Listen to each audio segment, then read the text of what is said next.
Shalom, selamat pagi saudara-saudara yang kasih dalam Tuhan. Pagi ini kita akan membahas tentang Injil Kerajaan Allah. Ya, tetap kita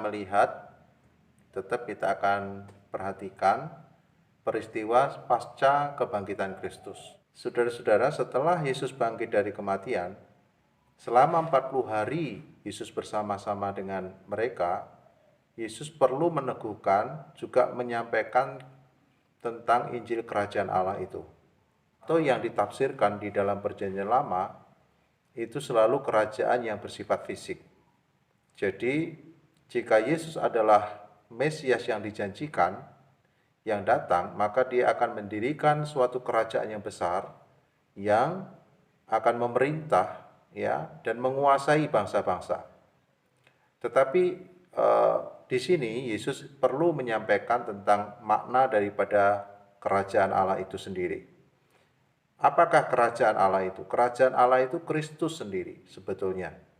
Kenapa? Karena Kristus yang mati dan telah bangkit di hari yang ketiga, maka Kristus memerintah sebagai raja.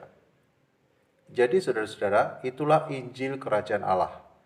Kristus adalah raja dan setiap orang percaya adalah pengikut-pengikutnya. Semua yang dilakukan itu harus berdasarkan perintah daripada raja.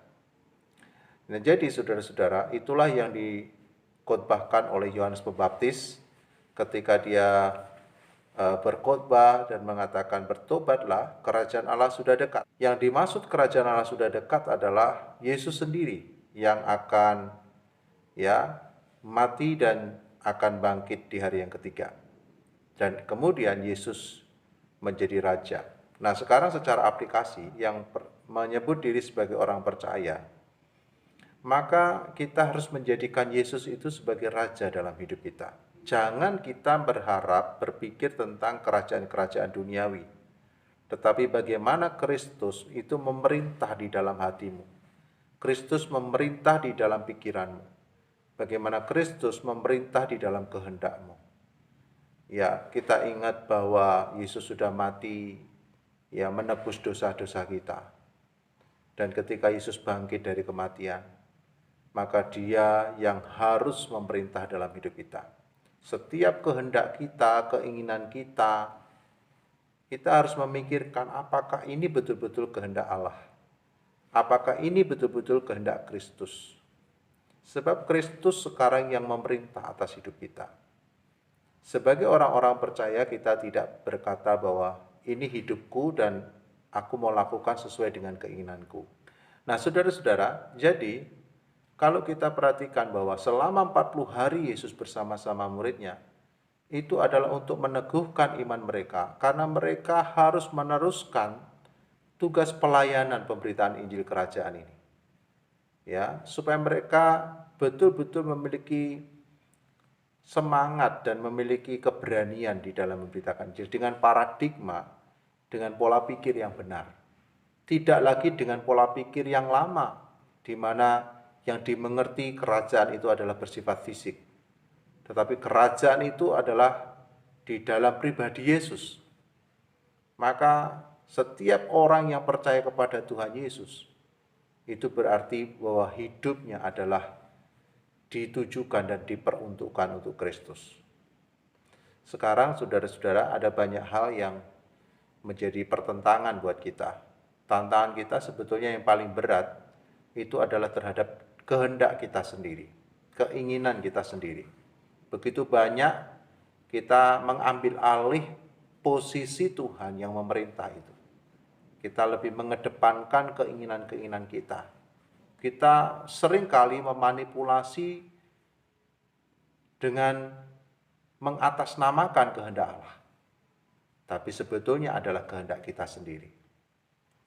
Dan setiap hal banyak sekali, bahkan karunia-karunia yang Tuhan percayakan, itu kan sebetulnya untuk memperlengkapi kita dalam mengerjakan kehendak Allah, melakukan kehendak Allah. Maka segala hormat dan kemuliaan itu harusnya untuk Tuhan, bukan untuk diri kita. Jadi saudara-saudara, artinya bahwa otoritas Allah itu harus yang memerintah dalam hidup kita. itu adalah Injil Kerajaan Allah. Nah, saudara-saudara, itu sebabnya selama 40 hari Tuhan menemui Thomas, menemui Petrus, Paulus, dan juga 500 saudara-saudara yang lain, ya, Yakobus, ya, seperti yang tertulis dalam 1 Korintus pasal 15, itu supaya setiap mereka menjadi saksi-saksi kunci karena mereka melihat sendiri, ya, bagaimana Yesus mati dan bagaimana Yesus bangkit. Berita itu yang akan dibawa di dalam pemberitaan Injil. Berita tentang kematian dan kebangkitan Tuhan itu menjadi berita, tema yang akan disampaikan di dalam pemberitaan Injil. Ya, dan demikian juga dengan kita. Tema kematian dan kebangkitan Tuhan Yesus menjadi tema dalam pemberitaan kita. Dan sekarang Yesus telah memerintah menjadi raja buat kita. Sekarang kita kerjakan perintah-perintah Tuhan. Dan salah satu amanat agung perintah Tuhan yang harus kita kerjakan adalah memberitakan Injil. Kematian dan kebangkitan Tuhan kita beritakan dengan berbagai cara yang daya kreativitas apa yang kita bisa lakukan, baik dalam perkataan dan perbuatan kita. Mari kita terus mengerjakan perintah-perintah Tuhan karena Dia adalah Raja di dalam kehidupan kita, Dia yang memerintah di dalam kehidupan kita. Selamat beraktivitas, ya, selamat berkarya, dan percaya Tuhan Allah mengerti dan Tuhan sanggup menolong kita. Dialah Raja buat kita. Tuhan memberkati. Shalom.